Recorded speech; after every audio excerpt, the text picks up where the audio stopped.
things done on my side. It's always a little bit complex. So how long you been doing your podcast for? Oh, at least 3 years. I've got hundreds of hours of different interviews and lots of just uh, individual commentary on issues happening in the United States. So how you call your podcast if I have to introduce it to my public? I call it Spearfish City Limits. So how you spell? So how should I spell John Dale of? How you spell it? Sorry, can you? Yeah, sure. Yeah. Or do you have email pulled up at the moment? Yeah, well, I have your message board. Put it on the message so I can see it. He's telling me. If you tell me, my wife can understand because she's American. Sure. Spearfish City. Spearfish, not spearfish. Spearfish City Limits. So spearfish. SPEAR. All attached, the spearfish. There we go. Okay, Spearfish City Limits. Okay. Capital or non-capital? Capitalized is fine. And can you hear me okay? Okay. On the NW, on the. Okay, I can hear you okay. Let me go here.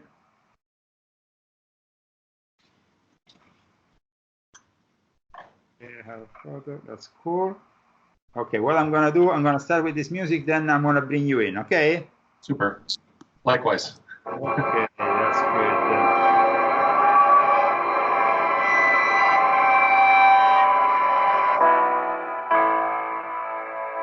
Welcome everybody, this is the Leo Lion Zagami channel broadcasting live worldwide from Palm Springs, California. Today we have on the other side John Dale, who is somebody who is putting together his own show. In the last few years, he's been blogging around and recording his own podcast. So he's going to be interviewing me from his side.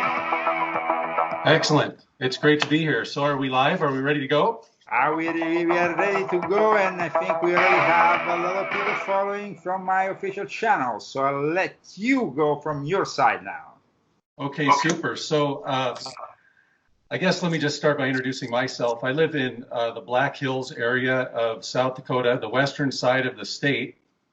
We have a really diverse culture here. We've got the Lakota people historically who have occupied the region. And then, of course, with the influx of Anglo-European settlers, there was a big conflict. Of course, Custer's Last Stand is a famous historical artifact from this area. We have Mount Rushmore. We have lots of mining.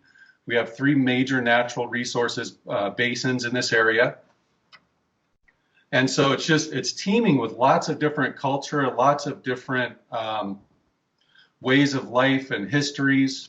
One of those, which I think was critical to survival here for people, was the presence of the Masonic culture here, the Masonic organizations. And by the way, just in the interest of full disclosure, I'm not a Mason. My family's, a lot of my family is descended of Norwegian immigrants to the area. Very hardy, common sense, surviving Plains people, and also some Seventh-day Adventists. A lot of Seventh-day Adventists are in our family. I'm not a Seventh-day Adventist, again, in the interest of full disclosure.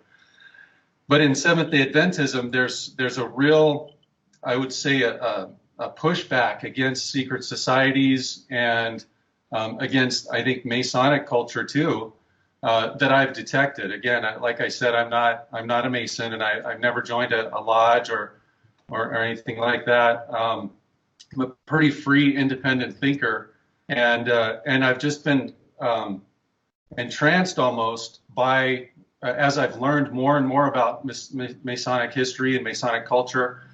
Of course, I'm about halfway through your book, Confessions of an Illuminati, right now. And so to learn some of the internal sort of information and cultural and even sexual warfare that is occurring within Masonic culture was just very, very interesting to me, because I want to understand to the best of my ability the environment in which I'm operating and my family is growing and having to survive in. Of course, I've seen your interviews on Alex Jones, and I really appreciated all of the information that you presented on Alex Jones, and that's why I reached out to you. Because I had some specific questions after watching interviews and after doing research on my own, and of course coming from that sort of Seventh-day Adventist, you could call it a Seventh-day Adventist background. I really wanted to go to the source of some of this information and reach out to you, and thank you so much for giving me the opportunity to speak with you directly. I think that this is just a wonderful opportunity. Thank you, John. I mean, also thank you to all our viewers that are already pouring in from my side on my channel, and the ones who will be following also your podcast and your recording from your side.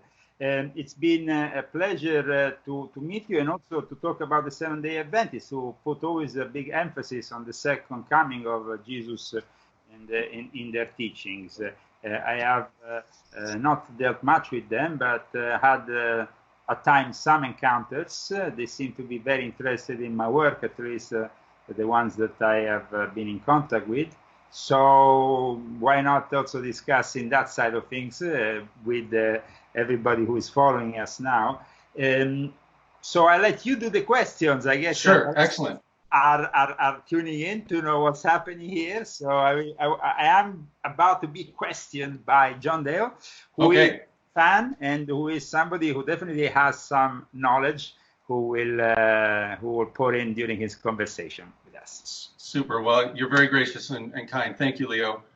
So first, I'm interested in a little bit about how you grew up and some of your background, and how did you find yourself so immersed in Masonic culture? What do you think were those influences in your younger years that allowed you to become, again, so engrossed and engulfed in Masonic culture?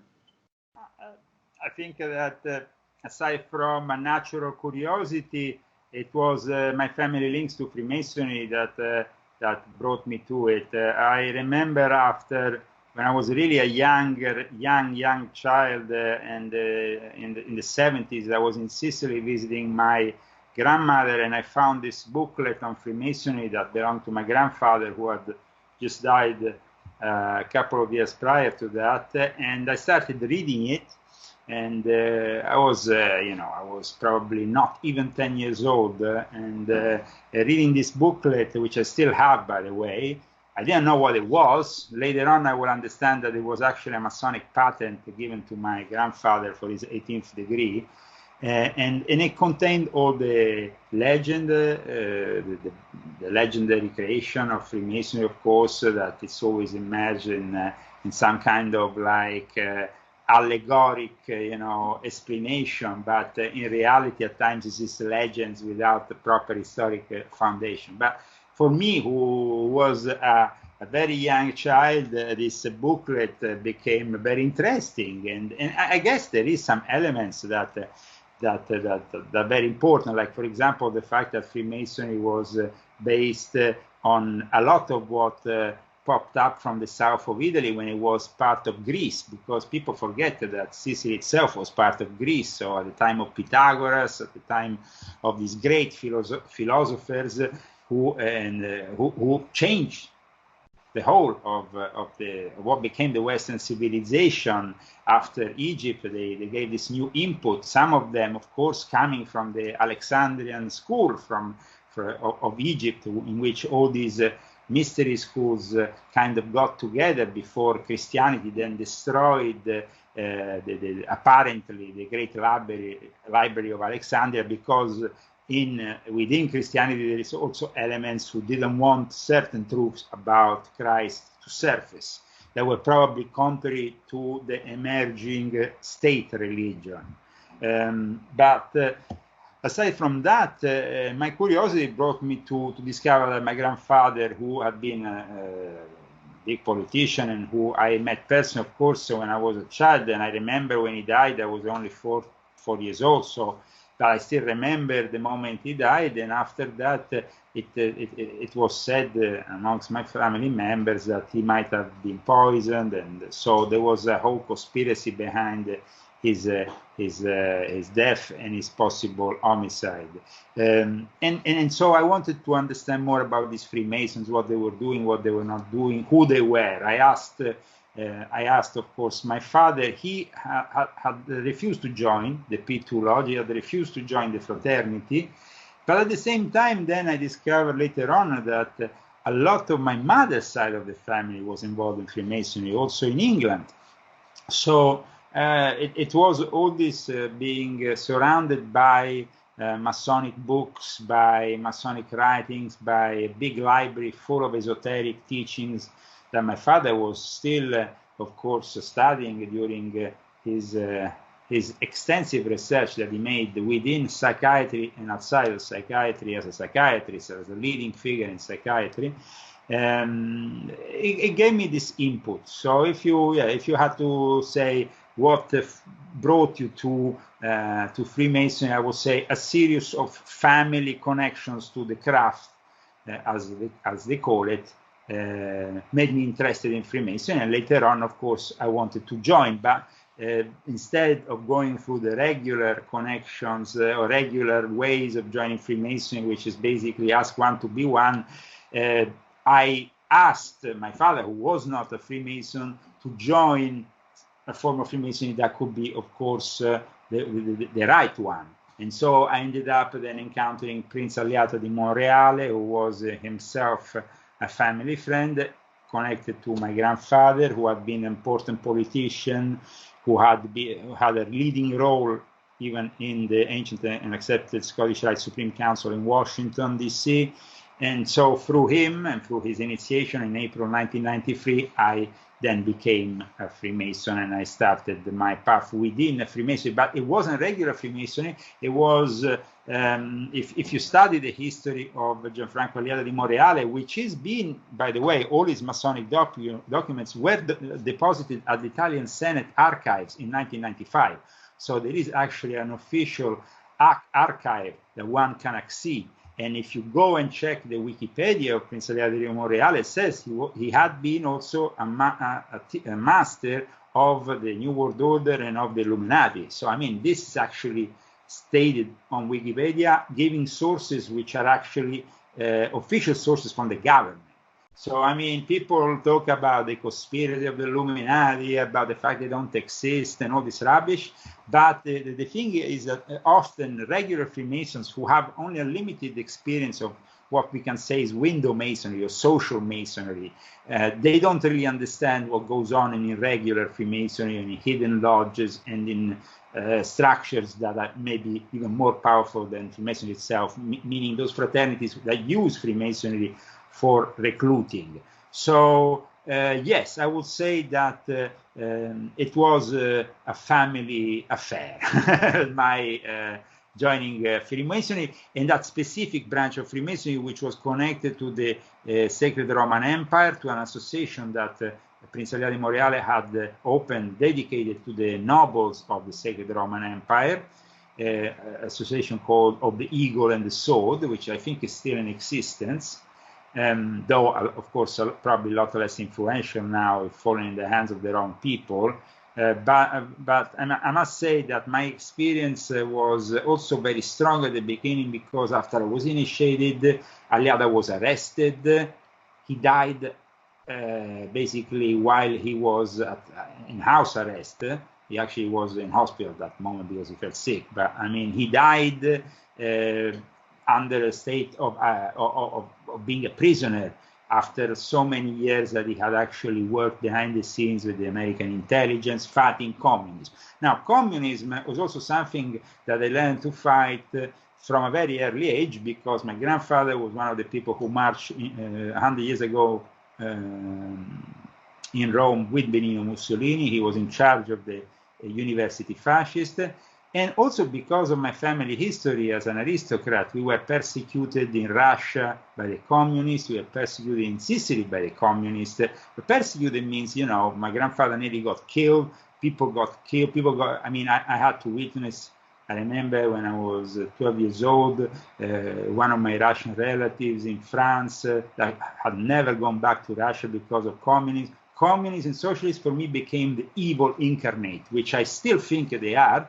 And so I can, of course, reject everything that is the New World Order, okay, and everything that is negative about it, linked to this oppressive Jesuitic force that is on top of it. And of course, I reject all that. But I cannot, because, and now actually things are manifesting in a way that they are showing the world that Jesuits are really on the side of communism and socialism. So this evil is really a big evil that I've always been brought to hate. When I was in the elementary school, I had a teacher. He was called Maestro Giovannino Battisti. He was one of the founders of the MSC, which is the kind of follow-up to the Fascist Party after the war for the right-wing Italians.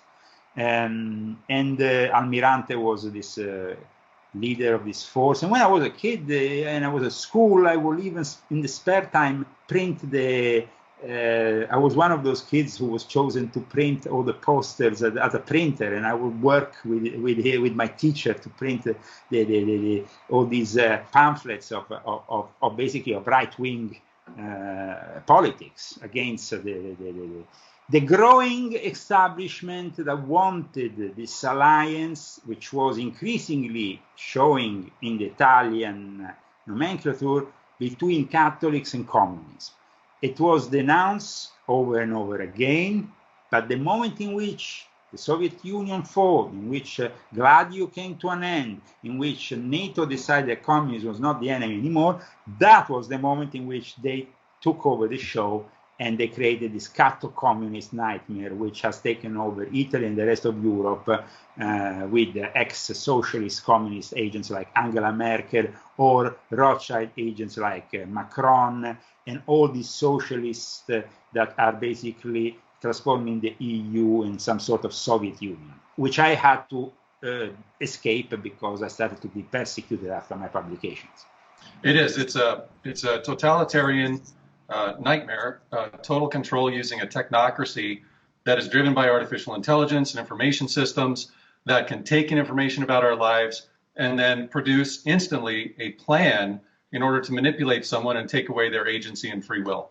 And this is born of that ideology of total control. It's kind of, in my mind, the opposite of that Western civilization of free will, agency, liberty, human rights. And in hearing your story, of fleeing and being persecuted, and of course reading in your book how you were actually institutionalized, maybe twice even, it's horrifying to hear stories like that and to know that there are people harboring ideas that manifest systems like that is terrifying to someone who wants freedom, agency to live my own life and raise my family and pursue my dreams.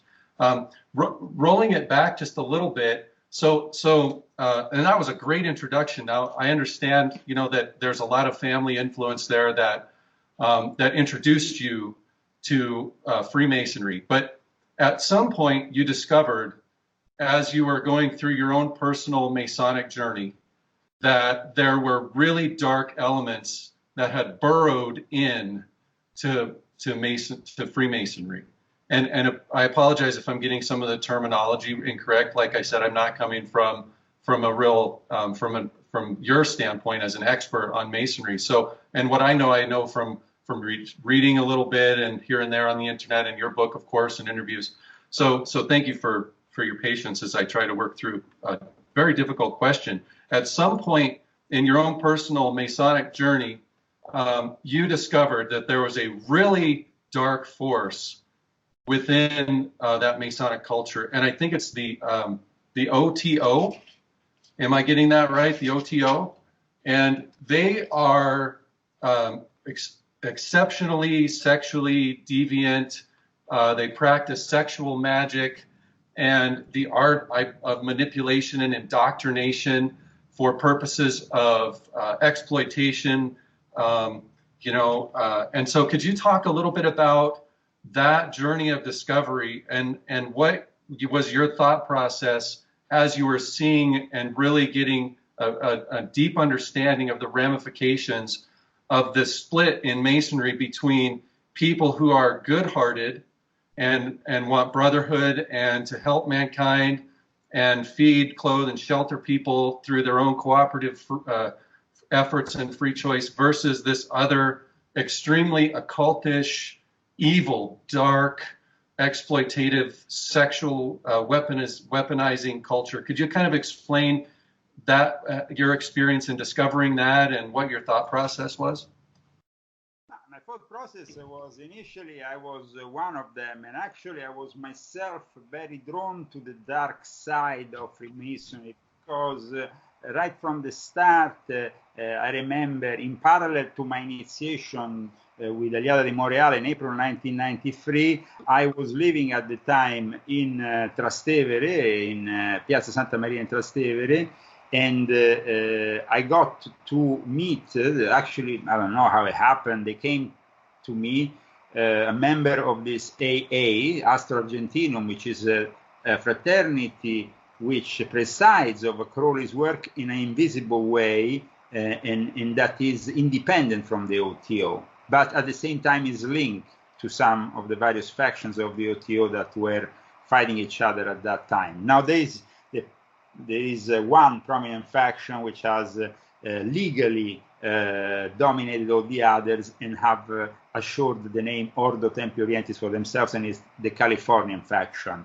But yes, they came to me, and this guy was actually a representative of this California, in fact, the Caliphate, and he was working with a guy called Alberto Moscato, who was himself a member of the police, but he was also a drug addict, copying Crowley's junkie style, and but a very knowledgeable individual that was very immersed in the sex magic thing. So I started studying these things during my early days in Freemasonry, and even slightly before I joined Freemasonry, I already received a book, which was the Book of Thoth from my grandmother, who of course knew about Aleister Crowley and wanted to give this book that had been just reprinted in the 70s in the US. I wanted to give it as a gift to my father. My father didn't really wanted this book that much, so he said, okay, give it to Leo. I was handed this book and I started studying it, and the first thing I saw was the image of this AA seal at the beginning of the book, which is on every single book of Aleister Crowley, because every single book is given a different seal. Well, the seal is the same, but it's a different grade, meaning that this book was received while he was obtaining this or this other grade in the system of the AA, or is suitable for this or this other grade of this. Because you see, Crowley was channeling demonic forces. So these forces needed to be channeled with an organizative structure of mediums worldwide. He recruited them from the Theosophical Society, and he picked up the structure of the Golden Dawn and created his own structure with the AA. And then at that point, the Illuminati, like Theodor Heuss from Germany, went to him and said, listen, you are actually disclosing in your publication secrets that shouldn't be disclosed. So at that point, Crowley said, but I am just simply writing what I write about. I mean, this is, and so they said, no, you are actually revealing the key secret for them, which was the fact that Freemasonry could be interpreted not in a regular way, but also as a sexual, a cover-up for some kind of hermetic sexual secret that concerned the use of the compass and the square. He will represent the compass as a male organ, the square as a female organ, and in that really what Theodor Heuss said was the key of all sexual magical secrets. So at that point they offered Crowley to become a part of the OTO, and they gave him a leading position. Within 10 years from him obtaining that leading position, he had already been kicked out of the Golden Dawn and created a crisis in the Golden Dawn. But within 10 years from that, the offer of this leading position in the OTO, he actually created another crisis in the OTO. The fact was that actually Theodor Heuss at one point realized towards 1920, when he was gathering all these New Agers in Mount Verita in Switzerland, that Crowley really wanted to impose his view of things with his new religion that he said he had received in 1904 with this book of the law. So he also saw that Crowley wanted to take over the show in an irregular way, in an irregular manner, that he was not caring of Masonic tradition as much, that he wanted to just take over the show.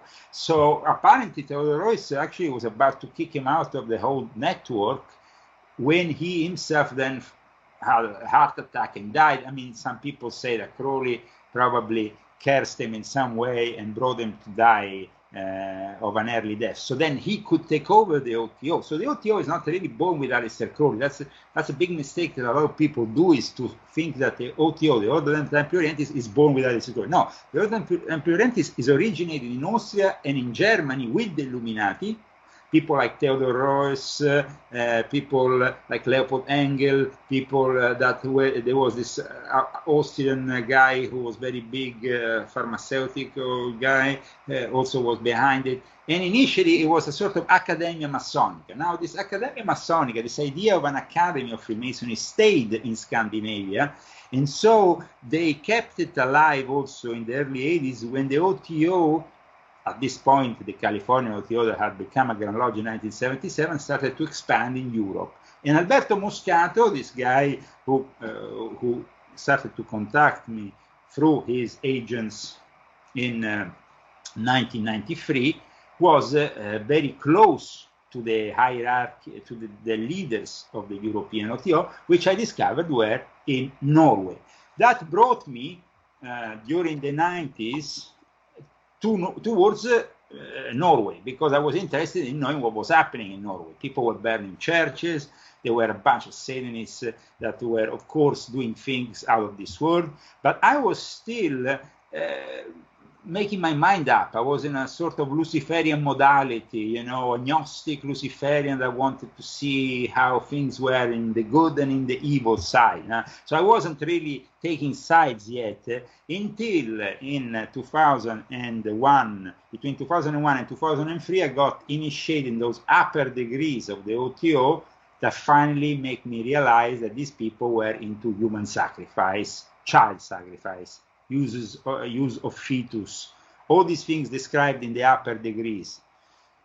And at that point, of course, I rejected all that. But it took me 3 years of an internal warfare, which saw me arrested, locked into mental asylums in Norway and all that, between 2003 and 2006, to then realize that then I had to make all this public. But it was also that in 2006, I got in contrast also with those people who were supposed to support me in the Monte Carlo Lodge, because you see, in 2003, when I entered the conflict with the OTO Caliphate, with Lon Milo Duquette, but mostly with Bill Breeze, Hedrick, and all those people from the OTO, I got into a warfare modality, a kind of magical warfare modality with them. It took me a number of years, but also I thought I had my own backing, because I was a member of the Monte Carlo Lodge since 1999. I had been initiated in 1993 by Prince Aliata. I was a chosen one of the aristocratic structure, so I didn't feel like these people were a threat to me. I never felt the OTO was a threat to me. It was more the fact that they wanted to use me because of my connections, of the fact that I was family related to Cagliostro and all that they wanted me in the fold, and they had offered me all these degrees and so on. So when I got in contrast with Bill Breeze regarding a meeting that I was organizing in Egypt, in which I was simply curious to put together all these various OTO factions and Illuminati faction to see what would come out of it. And my plan was actually to exorcise them all and to see if any good would come out of it. But I saw in the end that they were inherently evil. They started to persecute me even within regular Freemasonry. I was eventually kicked out of the United Grand Lodge of England.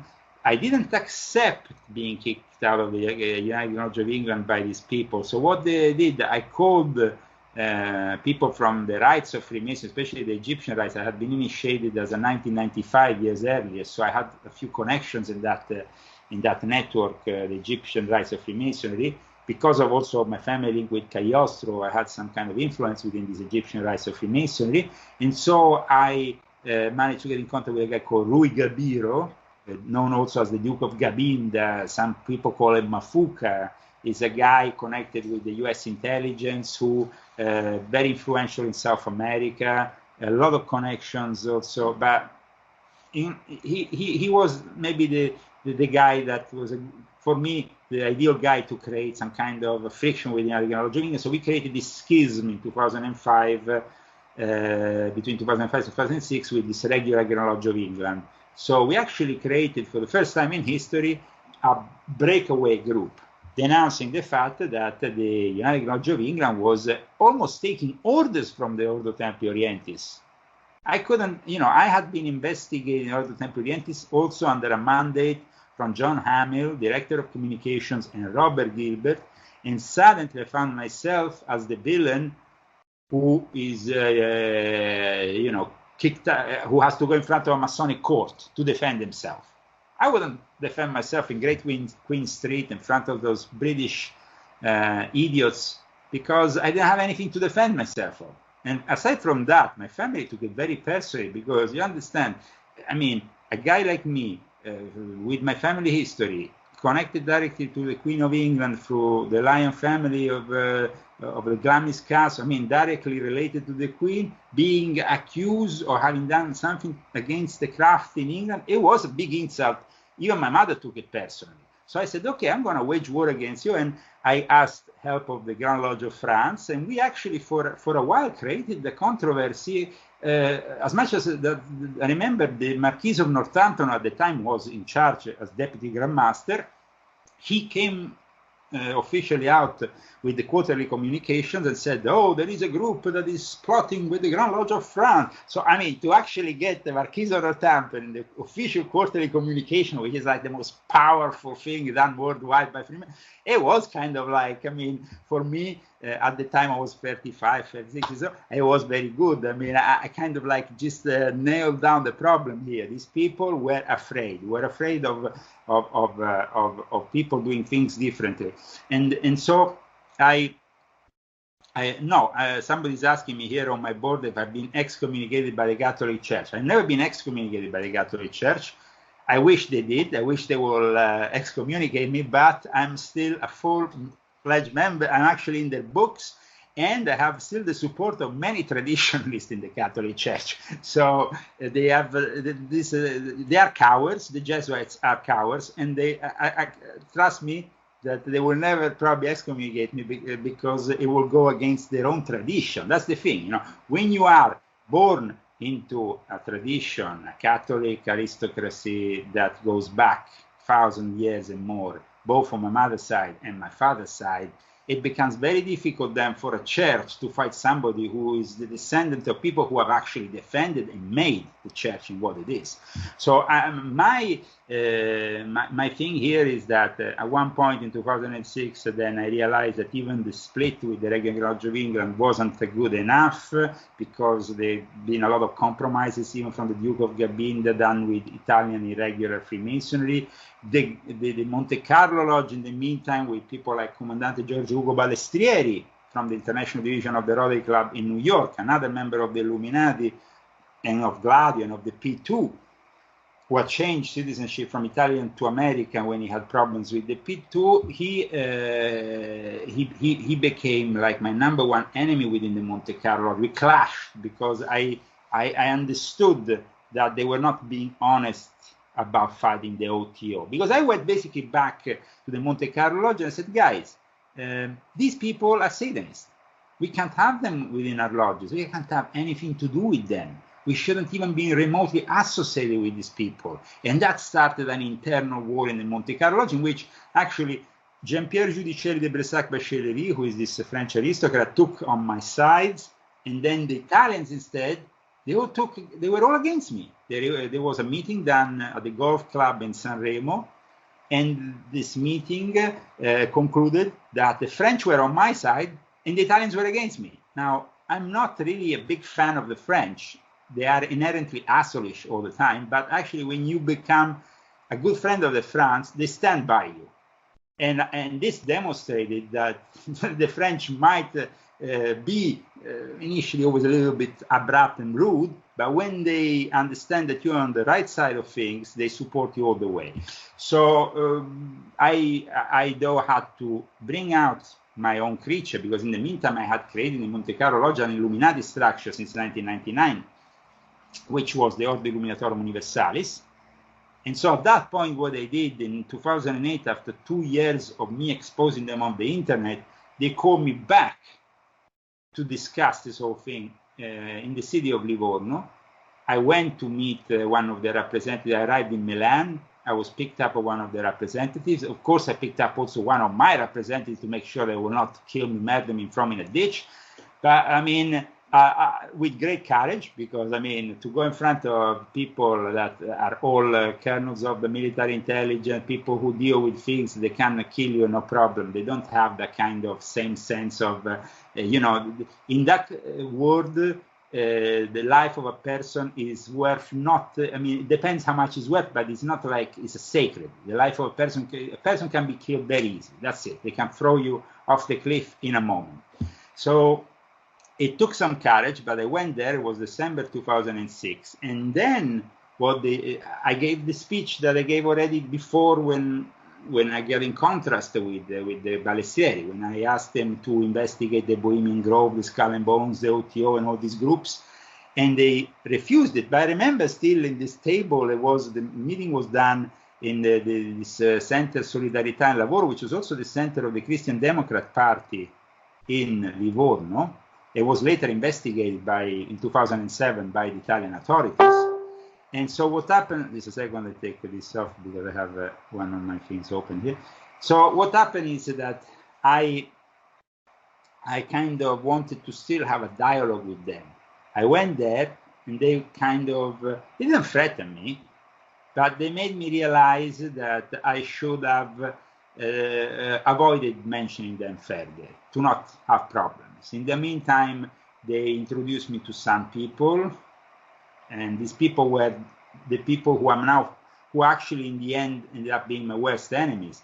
These people were all friendly. They said, we're going to give you a lift to Rome. This colonel, ex-lieutenant colonel of the Guardia di Finanza, who was a deputy Grand Master of this Grande Oriente Italiano di Piazza del Gesù, brought me to Rome.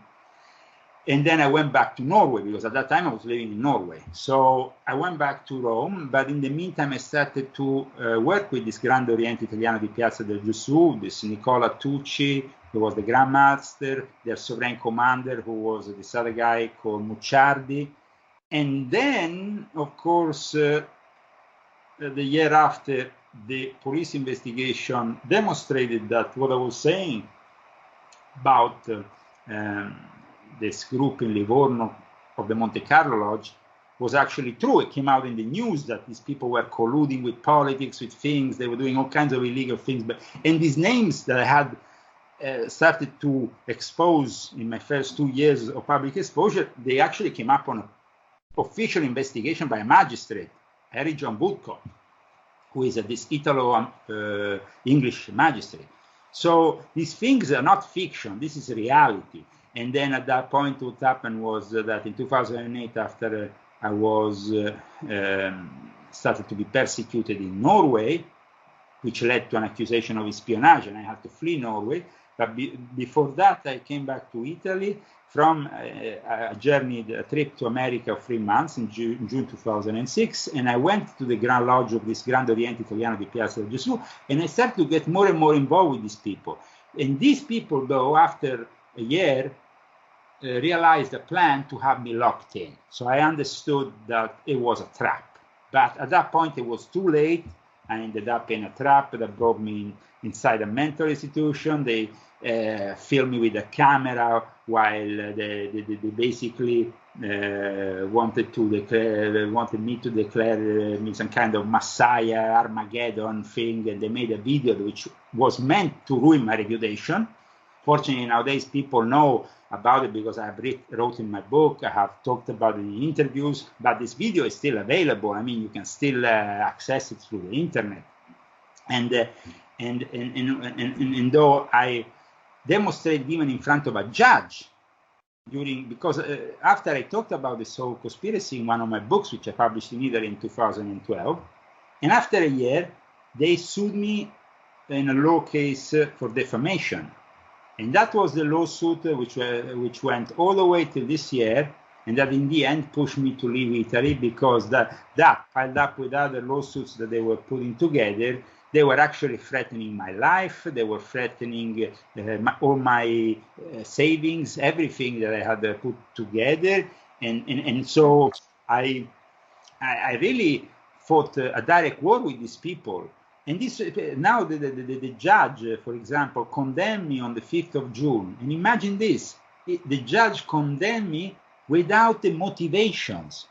The judge said to my lawyer, we're going to wait 3 months to give you the motivations of why we are condemning him.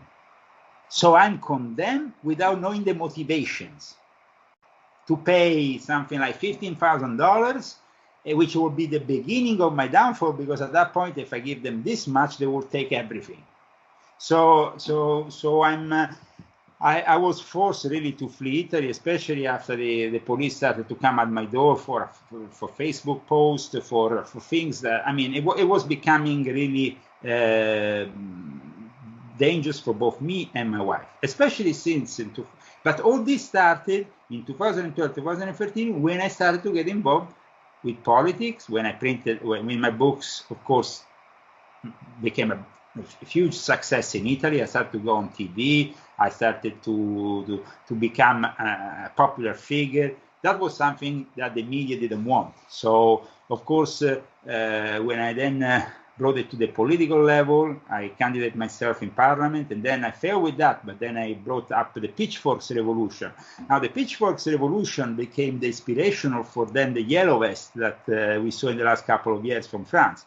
But the Yellow Vest, if you actually go and see the history of the Yellow Vest, you will see that they inspired themselves on the Pitchforks Revolution. And the Pitchforks Revolution, which is you can find on Google, you just Italian social unrest 2013-2014, you can find it on it.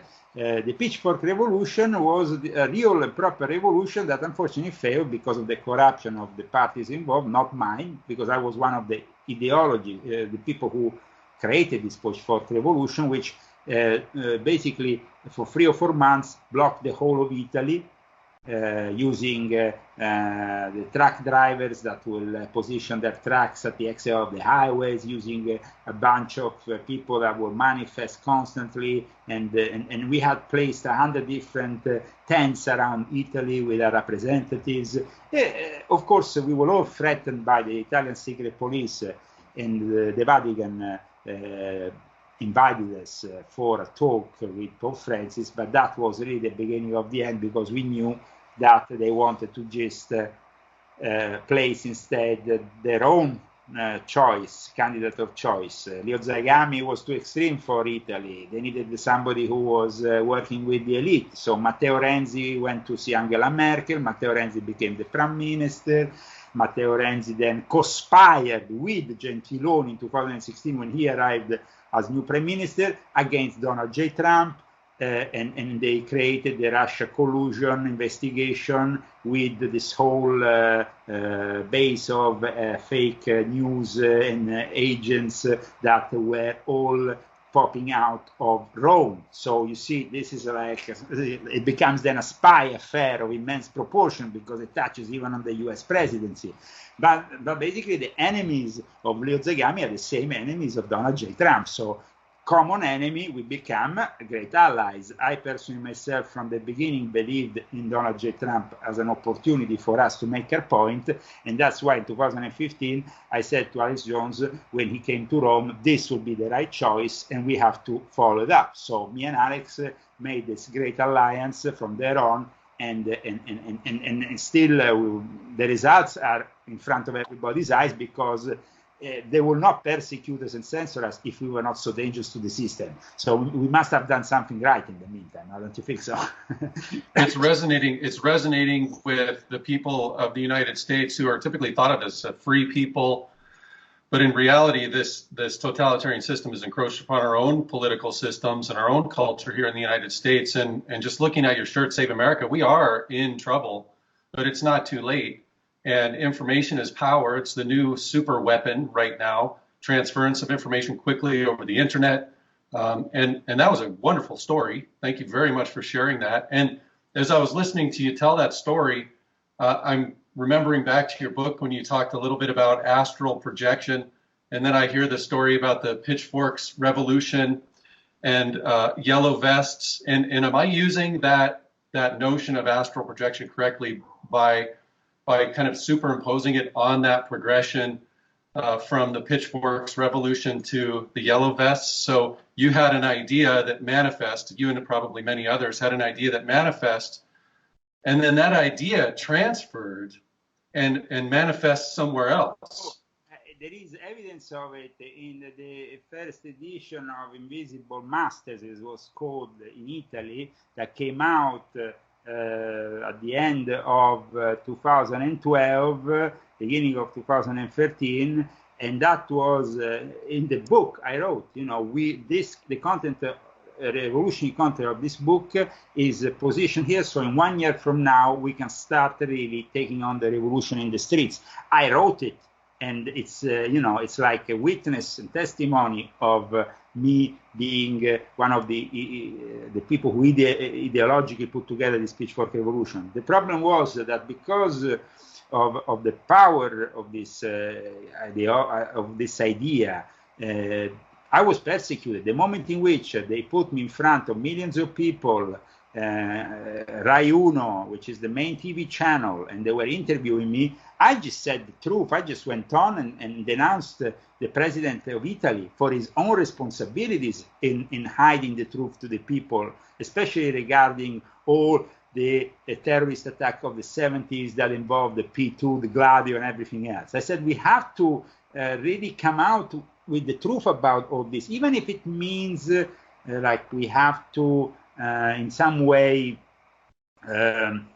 do a mea culpa, say we have done something wrong as a nation, but we have to declare ourselves free of all these this corruption and all these compromises that were done during the Cold War, because they're not part of my generation. I don't want to have the compromise of your generation on top of me. Unfortunately, the Italians are a corrupt nation, like most Latin countries, and the more south you go, the more corrupt you get. I'm sorry to say that in the world, the Latin countries as well as Arab countries suffer of corruption. It's in their DNA. So either you are really hard on them, or either they don't get it. So I don't believe in democratic methods anymore with these kind of people. If we want to free Europe out of the present state of things, I think that we will need a new revolution, but not a democratic revolution, because democracy is not a constitutional republic like in the United States of America. It leads to people manipulating the whole thing and in the end transforming it in a socialist nightmare. Fair enough. And so the pure democracy model is dangerous because you get that tyranny of the majority, and it tends to attack its most capable citizens who have the most merit and talent. So there's the middle ground of the democratic republic is important, but then also maybe there at some point in the future is an opportunity to have a public that's educated enough to participate more responsibly in the democratic process. But clearly we're not there right now. But just rolling this back a little bit, so I'm curious about what is your current status as a Mason now, officially, unofficially, maybe how well you map with the ideas of some segment maybe of Masonry, and do you feel like there's hope for the Masonic societies to lead the world to a better place? And I guess a really tough question might be, do we really need Masonic society right now? Is the secret society model the way to go and the way that humanity is going to, breach the stars and make it out into the universe and continue, in maybe not in our present form, but something that is related to our present form through generational, evolution of ideas and even genetics, a natural evolution of these things. And so is the leadership that Masonry has historically provided, what will continue? And if that's the case, is it going to get us as a species where, I guess, morally and ethically we need to be in a long time into the future? Freemasonry for me is something that, as I said, is part of my DNA. So many, my family on both sides have been part of it, but Freemasonry is also a very different thing because Freemasonry since 1875 started to have two separate families working in two different directions. One, the Grand Orient of France, that became an anti-evil, atheist, rejected God, and then, of course, it was a product of the Illuminati, that kind of behavior, because in the Grand Orient of France, we had lodges like Les Neuf Sœurs that were at the time infiltrated by the Illuminati, and we know that historically. And then we have, of course, the other side of Freemasonry with the United Grand Lodge of England, which, of course, the regularity of it wanted to believe in God and all that. But then, in the last few decades, they became corrupt because they didn't have they didn't even respect what people like Robert Gilbert denounced. When Robert Gilbert was the chairman of the most important researcher of Potere Coronati, denounced the infiltration of the OTO, the Ordo Templi Orientis, in Freemasonry, they did nothing about it. So Freemasonry, regular Freemasonry, especially with the United Grand Lodge of England in this leading position, is also losing because, I mean, they are losing that ethical and moral stand, because by even accepting now the fact that if I am a man and I become a woman, I can still join a lodge, or if I'm a woman and I become a man, I still join a lodge, that's really sick. I mean, we always we always said, yes, women can be joining Freemasonry, but then let them join. Not create this sort of situation whereby the United Grand Lodge of England says, oh, we are regular, we only have men, and then now suddenly, because of all this LGBT thing, now you are accepting all these women that are men that are women, all that. I mean, it's a little bit strange. But going back to Freemasonry, in 5 years ago, I decided to reawaken a Christian branch of Freemasonry, the strict Templar observance in Italy. It was already done in the 90s in France, the reawakening of the strict Templar observance. What is the strict Templar observance? It was basically the most powerful rite of Freemasonry before the French Revolution, before America was established. It was the most powerful branch of Freemasonry, connected to the royal families and to the war against what became the Hanoverians, that then became the Windsor, against that part of Freemasonry which was Protestant. It was a Catholic part of Freemasonry, okay? There was a Catholic part of Freemasonry which was backing the Stuart family, which was, of course, backing a Catholic monarch in Great Britain, which didn't happen. So then they became the losing side of Freemasonry. But the strict Templar observance that descends directly from the Knights Templar is more close to my tradition, because of course it's Christian, because it doesn't promote. You can go and check for yourself, even on Wikipedia they say the strict Templar observance was renewed for not promoting occultism, for actually banning occultism from the lodges, which was very unusual back in those days. And unfortunately, they became infiltrated by the Illuminati. There was a whole, they were infiltrated actually by the Jesuits that created this clerical group within the strict Templar observance with a guy called Stark, August von Stark. And so all this then manifested in the persecution of the strict Templar observance after the French Revolution, because when the bourgeois, how can you call them? The borghesi, the people that are not inherited from the aristocracy, but this new class, social class that sprang up with the revolution, took power. They had to persecute everything that was connected to this Christian form of Freemasonry. And eventually, in 1813, when Freemasonry, the ancients and the moderns, came together, they accepted non-Christians into Freemasonry. That was when this empire, this British Empire that was shaping up, wanted to embrace every single religion that was part of the empire and putting them equally inside the lodge. And so the volume of the sacred lore, which was at the origins of Freemasonry, only the Bible, then became the Quran, everything else. Nowadays, people have, even in the United Lodge of England, they have brought as volume of the sacred lore, the Book of the Law, Aleister Crowley, or the book, or they brought one guy, I remember, brought some kind of Buddhist text once, or all kinds of things. Nothing against the sacrality, but I mean, when it comes in the case of Crowley, there we're talking about satanic content, which is also deeply offending towards all the other Freemasons. When Milo Duquette got initiated with the volume of the Sacred Law, the Book of the Law here in California, the Grand Lodge of California violated their own constitution by letting somebody initiated who was actually using a book which you open, and it says, you have to spit Jesus on the cross, tore Mary apart, or Mohammed, or whatever. So, I mean, that is deeply offensive to all the other, and it's actually inherently satanic, that book. Having a good relation with the Grand Lodge of California, I asked repeatedly to be invited in their lodges. They have refused up until now.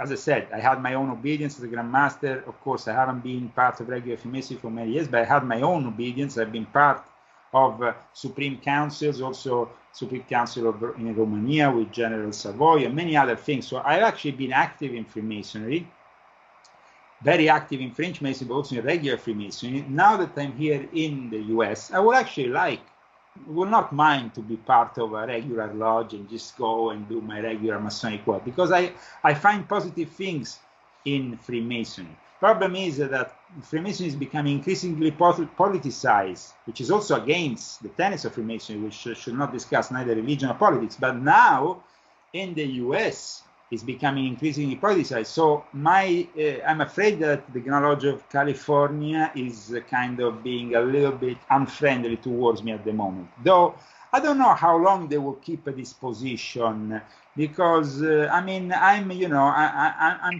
pretty sure that in the coming few months I'm going to go and knock at their door, and I'm going to tell them, guys, what's wrong with you? Because you are rejecting your own tradition by rejecting my presence in your lodges. I'm part of your own tradition. My bloodline is part of your own traditions. I'm an hereditary Templar Knight, descendant of Robert the Bruce, by the way, who gave his protection towards the Knights Templars when the Knights Templars got persecuted. That's why they stayed after in Scotland. So I would like to say that Freemasonry can be saved. But at the moment, though, I've been invited in lodges in Nevada, in New Mexico.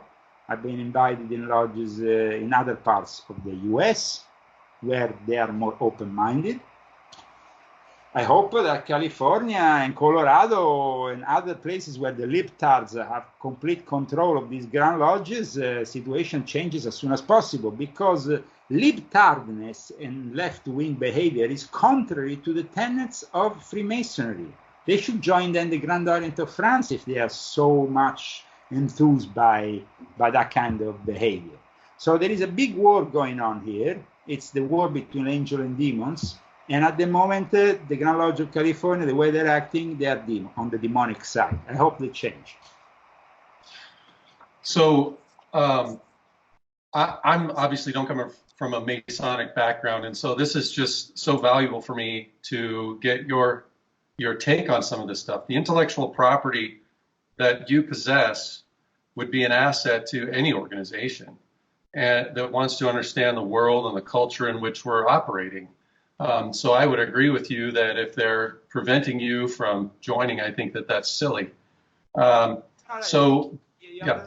not preventing you from joining because I'm already a Freemason. Once you are initiated, you're a Freemason all your life. Sure. So that's it. You can't. It's not a question of joining or not joining. The fact that at times they call me a former 33 degree makes me laugh, because once you're made a 33 degree, you're 33 degree for life.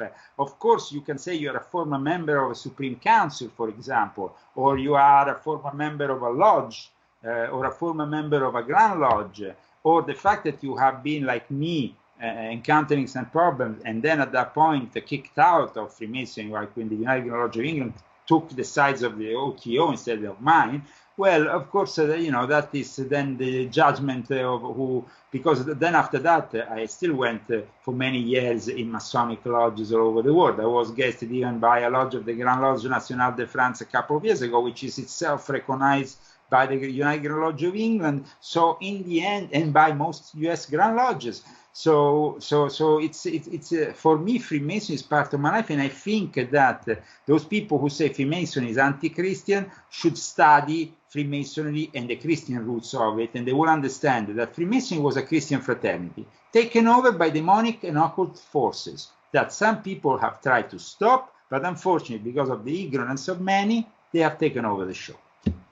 Astral projection can work to the advantage of dark forces as well as good forces, I think, is the lesson there.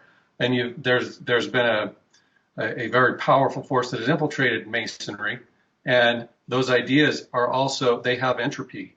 And so it's going to take a good effort to try to reverse that course, and a little bit of a change today can result in a massive change down the road. And I think that's the way that I sort of translate that concept of astral projection into something that's a little more understandable to me, someone who doesn't come from a Masonic background. I'm a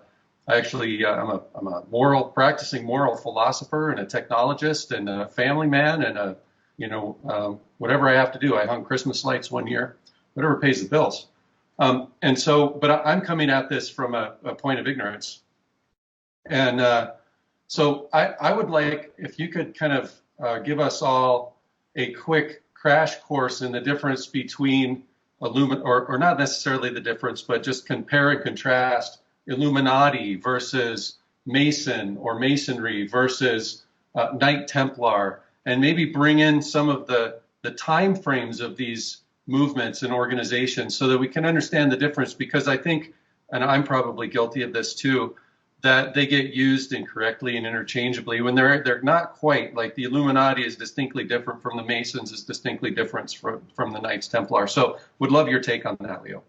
Of course, the Illuminati was an organization that in 1776 was formed by a guy who was inspired by the Jesuits. He himself was teaching in a university that prior to him was in the hands of the Jesuits. Let's remember that for a period of time from 1771 approximately 1773, the Jesuits got kicked out of the Vatican, and some of the universities got eventually closed. But in the meantime, Alan Weishaupt took over the Faculty of Theology in Ingolstadt, and he became the founder of the first organization that was not only a secret society teaching ancient mystery school tradition. It was a secret society teaching a way to take over political power, religious power, any kind of power, infiltrating different organizations, teaching you the ways of how to infiltrate even Freemasonry by positioning secret cells at various levels, by educating maybe the lower level of the Illuminati that they were inherently a Christian organization, that the Illuminati actually meant early Christians. That was one of the lies that Weishaupt placed right at the beginning of his adventure, together with Baron Knig. Then Baron Knig, who helped Weishaupt shape his organization, they both got a Jesuit called Abate Marotti to become actually the guy who wrote the rituals for the first 3 degrees of Freemasonry for the Illuminati, because Knig was actually proposing the Illuminati to ally the Illuminati with the strict observance. But as we said earlier, the strict observance was very particular about not having occult elements, this, that, and all the other. So at one point, Weishaupt rejected this possibility, even if most of his members were members of the strict observance, most of them. He rejected this possibility, and he wanted his own Masonic system. And he was convinced by the Jesuits to do that, because the Jesuits in the meantime were infiltrating the strict observance to deactivate its power, because the strict observance was linked to the original Templar families.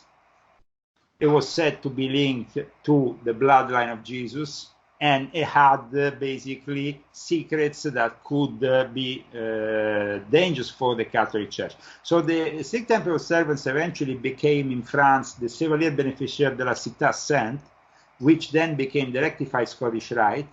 Soon after the French Revolution, they brought all the archives to Switzerland, where they brought, because they were persecuted after the French Revolution, by the Jacobins that then became the socialists, the communists, and all the rest. And so the aristocracy brought away these archives that were near Besançon, and that included also many original Templar artifacts and documents. And then after that, another part of the strict observance, which was ruling Scandinavia, because after the death of the Grand Master von Horn in 1776, the King of Sweden became the Grand Master. And he transformed the strict temple observance in the Swedish Rite by simply adding some other teachings from Swedenborg, some other degrees, making the degrees from 7 to 11. And so he created also a link with the Illuminati, with the Illuminated Council of the 11th degree. So the Jesuits actually managed to take some elements of the Swedish of the strict temple observance and use them for the Swedish Rite, which became since then the prevailing rite operating in Scandinavia, in all Scandinavian countries. Then and still now. It's like a state institution in Norway, in Iceland, in Sweden, where of course they had up until the early 70s the King of Sweden as Grand Master General of all the Rite. So it's a bit of a different system for Freemasons because it unifies elements of the order, so the first 3 degrees, which are called St. John Lodges, with the elements of the Rite, which is called St. Andrew Lodges. Though the only Rite which actually secretly received the blessings of a pope.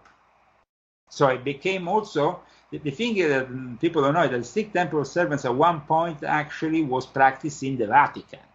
So it was the only, because it was Christian, people didn't have a problem with a Masonic Rite that is inherently Christian and connected to a Christian fraternity that used to be the Knights Templars, no? So you can imagine that it was a very particular rite. So when I re-established the strict temple observance in Italy, the strict temple observance had been actually some of the authors of the unification of Italy, and they had been right at the beginning of Freemason in Italy. Then Freemason in Italy took another turn in 1805 when Napoleon brought in his own brand of Grand Orient Freemasonry, that gradually then become more and more connected to the occult. And we know the love, the passion that Napoleon had for Egypt. The Rosetta Stones were discovered during Napoleonic expedition.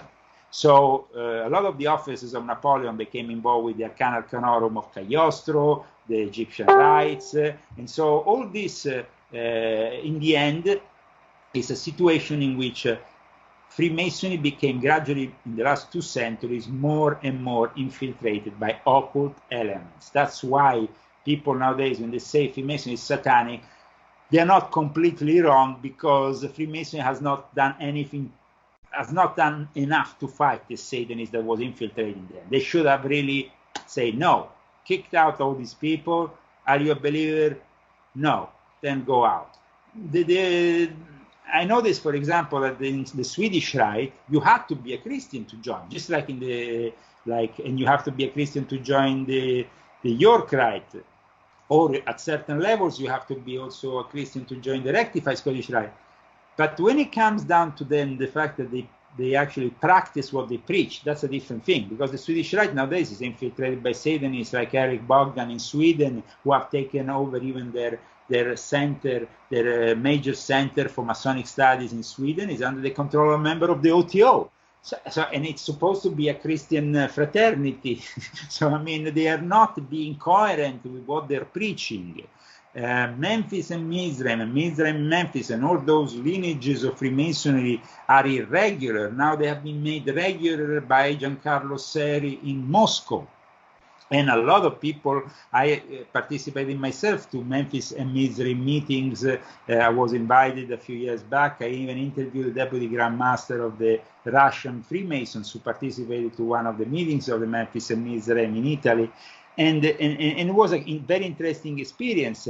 He was trying to regularize this Memphis and Mizraim, which in reality has some elements of connection also with the strict observance, because they practice one degree, which is degree number 27, which is secretly connected with the Serveria Beneficiaria della Città Santa and with the strict temple observance. So it's a Templar degree. But the problem is, are you interpreting these Templars as some kind of occult gatekeepers, or are you interpreting the Templars as Christian? I interpret them as Christians. So for me, I reject all the occult gatekeeper business that they want to force on Freemasonry, because that's what made the Ordo Templi Orientis in the end. The Ordo Templi Orientis sprang up from a branch of the Memphis and Mizraim, and this is historical, this is history, from John Yarker's branch of the Ancient and Primitive.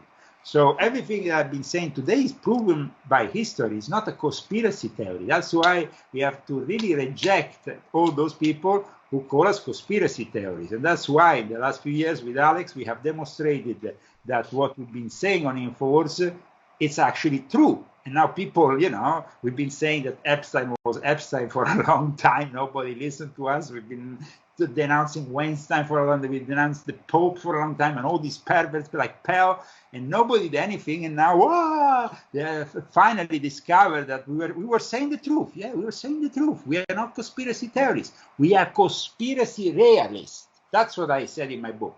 Conspiracy reality. It's a completely different ballgame. Conspiracy law, right? A theory becomes a law when it withstands the tests of people trying to poke holes in the theory. So how are you doing on time, Leo? Well, we still have a lot of people that are following us. I think that we have another 10 minutes we can dedicate to our last questions. Wonderful. Okay, so here in Spearfish, South Dakota, we live at the mouth of Spearfish Canyon. It's a beautiful canyon that winds for 30 minutes straight, gently up next to an angry mountain stream. And it's a wonderful location with a lot of history. Up in a place called Lead, it's either Lead or Deadwood, there's a Scottish Rite Masonic Lodge that is a very old Masonic presence here in the Black Hills. We obviously have Mount Rushmore, and there are a lot of structures around that you can tell were built by the kind of cooperation that can only build something that lasts a very long time. And so I think there's just a lot of Masonic history here in the Black Hills. Last year, I believe it was, we had a Shriners parade in Spearfish that lasted for 4 hours. And so we have, it's about 10,000 people here in Spearfish. And that was, to me, just in terms of the proportions and kind of thinking through the statistics of that, there's a big Mason presence here in the Black Hills. When it comes to the Shriners, I have an excellent relationship with them because their leader in Europe, actually in Great Britain, Julian, who was his name? I think it was Julian Smith, who was himself connected to Smith, of course, the Mormons. Now he was also connected to the Mormons. So there is this link also between the Mormons and the Shriners. The problem with the Shriners is at times some of their chapters of their temples, whatever they are, I never really was part of the Shriners, so I don't know how they work.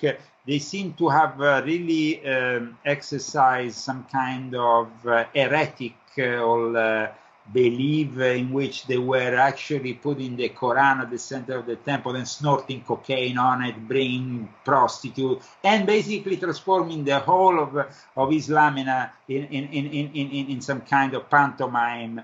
Islam is already a perverted religion. You don't need to pervert it even more with your own actions and with creating some kind. It is a fraternity like the Desert Brothers. Oliver and Hardy described the Shriners, in their. You remember that famous movie? And I live here in Palm Springs, so I mean Palm Springs. It's like very connected to Hollywood and to all those movies of those days. So we have seen that the Shriners have done also a lot of good things, though. They have spent really millions and millions and millions on charities, on hospitals, on helping children.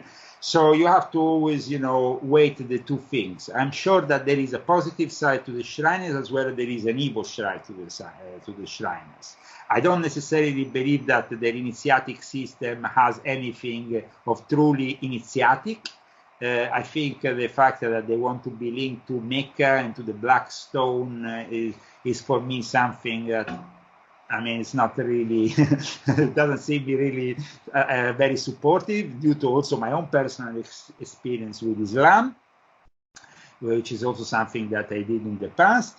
But yes, there is a big Masonic tradition, and they have done a lot of positive things also. So, like, I guess even the Church of Rome has done positive things. Any institution has done positive things. But then we have to always put them, on this justice balance. What is it? Is it like they're doing more good or more evil? It seems like nowadays, at least regarding the Church of Rome, they're doing more evil than good. And I hope that the Shriners do more good than evil, but the problem is that they have a lot of corrupted elements within the Shriners that then themselves become a vehicle to another order called the Hilly Billy Order, that then becomes a vehicle to go all the way into the Bohemian Club. So, it's a very complex matter. When you start discussing the Western initiatic system and what goes on these days, we should really discuss it with people who are experts in the field. Sorry, at the moment, I just have a problem I have to sort out, but just a second, I was having maybe somebody at the door, but fortunately there is nobody at the door. So that's okay, we can continue with our transmission. Like I said, there is a big Masonic tradition in every valley of the ancient and accepted Scottish Rite in the US. They have forced all these degrees on people so they could eventually become Shriners. That's the problem. It's like they're pushing all the degrees up to 32 in a way that is a bit too easy. It's kind of like, get these degrees because after we have to get you in this other club, and then maybe you can get you in another club, and then we can get you in another club. I think that the ancient mystery school mentality here is being betrayed by doing that. You are giving more significance to the social side of things than to the actual mystery school side of things, if you understand what I mean. To the actual study of the mysteries, you're not giving that importance. You're giving more importance to the aesthetics of it, to the fact that you are wearing a fez, to the fact you're wearing an apron, to the fact you're wearing some kind of chain, medals, things. This is aesthetics. This is not really what true Freemasonry should be about, if you know what I mean. Because for me, like I said a couple of years ago when I went as a guest in a lodge in London, a lodge how was called that lodge? The Thistle of Scotland, I think it was called. Thistle of Scotland in the city. This is a lodge actually that depends from the Memphis and Mizraim from Switzerland. And I was guested there and I gave a speech. And in my speech, because we were in a church, right in the center of the city is the church of St. Edmund, I think. Church of St. Edmund. I basically gave this speech, and there was this beautiful image of Jesus with the crown. I turned around and I said, guys, you're getting it all wrong here. He is our cornerstone. Nothing else. Nothing else. So once you have Jesus as your cornerstone, Jesus as really your example of faith, of all that you want to follow in life, then you can really start building up and crafting yourselves in the image of Jesus. That's what the real Freemasons wanted to do. Instead, now they're crafting themselves in the image of Aleister Crowley. Come on, guys. How more sick can you get? So it's like it doesn't make any sense what Freemasonry is doing these days.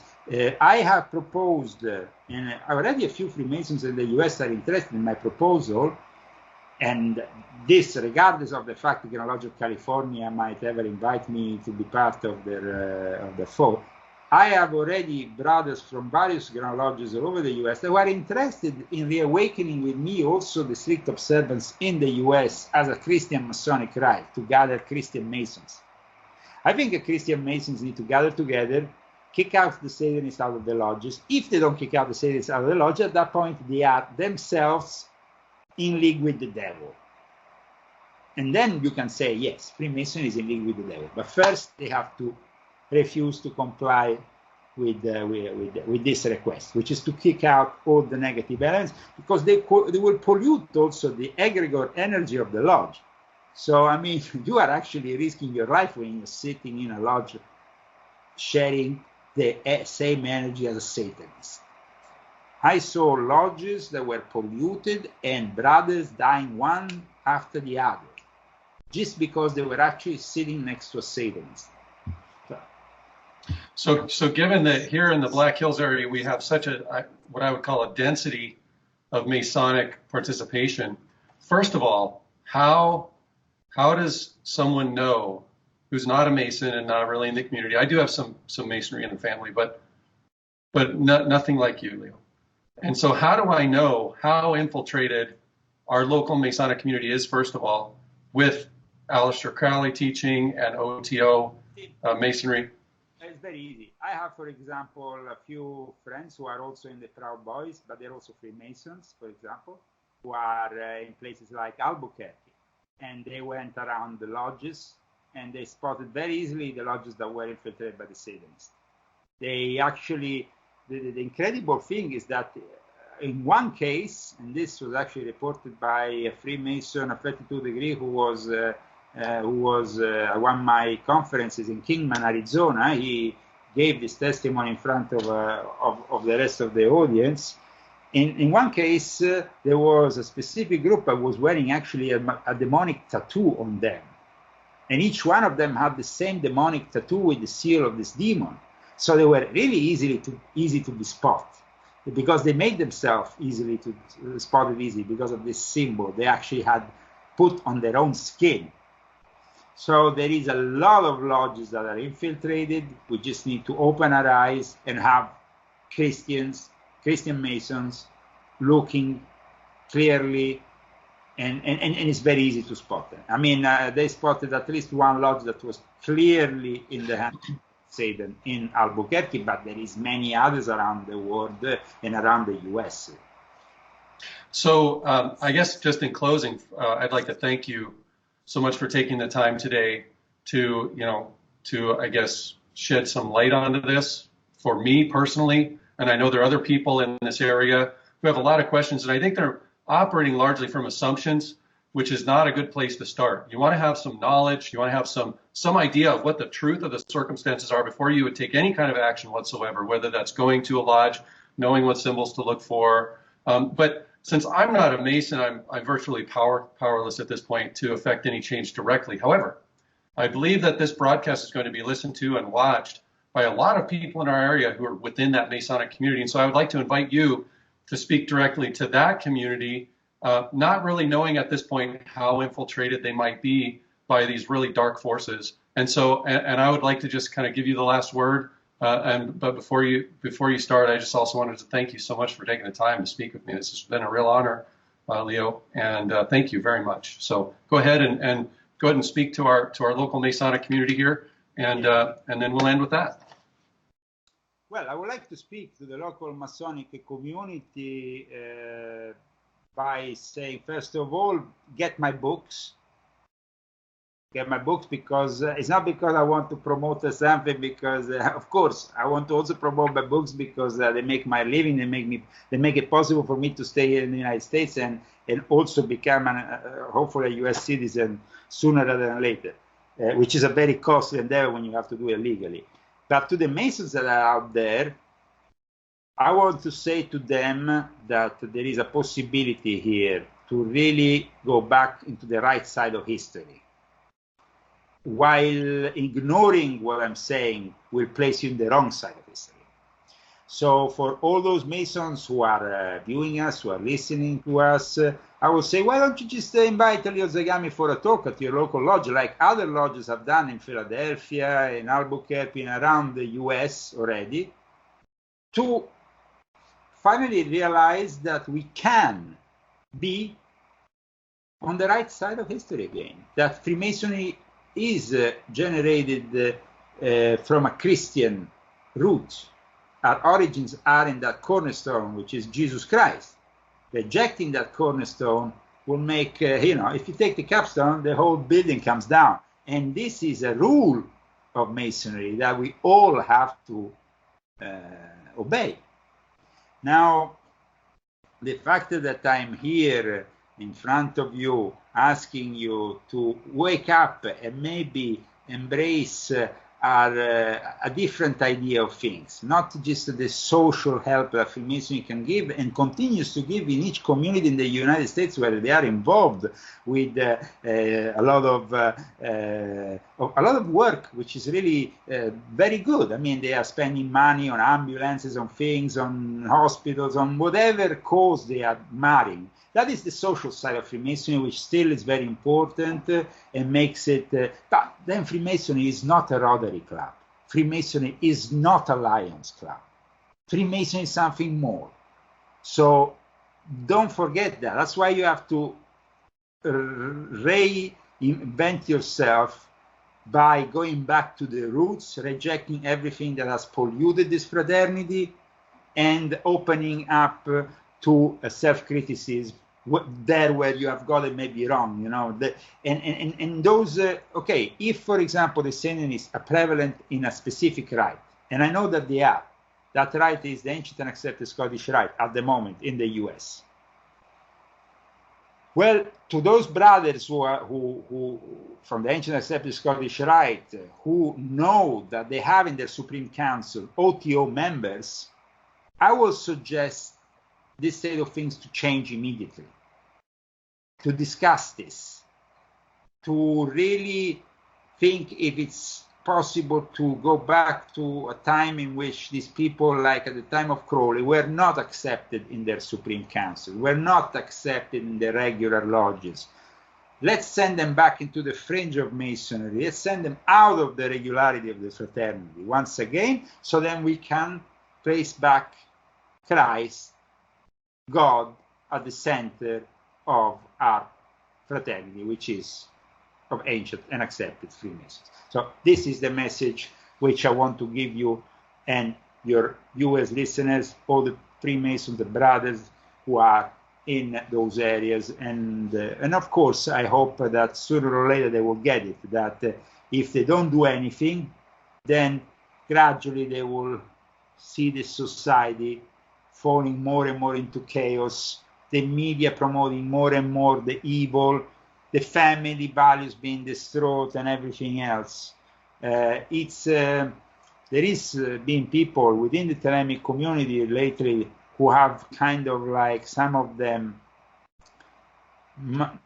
they want to kind of promote now Trump because they see that, But, I mean, Satanists who promote Trump, or Thelemic people who promote Trump, well, we don't need that.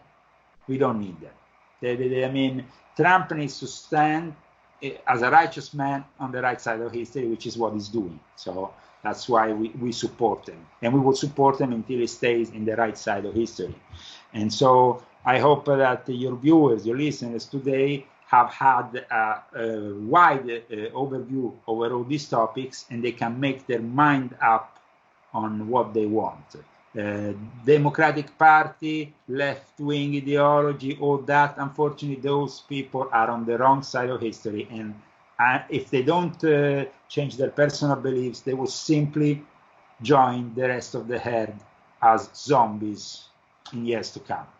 That will be microchipped, that they will be ruled by artificial intelligence, that they will be simply falling into that abyss where there is no return, and they will eventually lose their own soul by doing that. Thank you very much. That's a solid message, Mr. Zagami. Thank you so much for joining me today. At this point, I'll conclude our interview, and I hope to hear from you soon. I'll be in touch, and I'll let you know I'll forward information that I find out about our local Masonic community and these issues we've been discussing and other things. And I'm beside myself. I'm very humbled and honored to share this time with you today. Thank you so much, sir. Thank you. And I hope that maybe one day you will have the opportunity to join a lodge of real Freemasons who are also real Christians, who are also really helping the community. Well, we will see what happens. I'll keep an open mind. And obviously, anybody in the Masonic community is free to commune with me and my family at any point and reach out to me. There's nothing that should keep us apart from spending time together and working together for good things. So thank you so much, sir. We'll talk to you soon, okay? Thank you. All right. Thanks, Leo.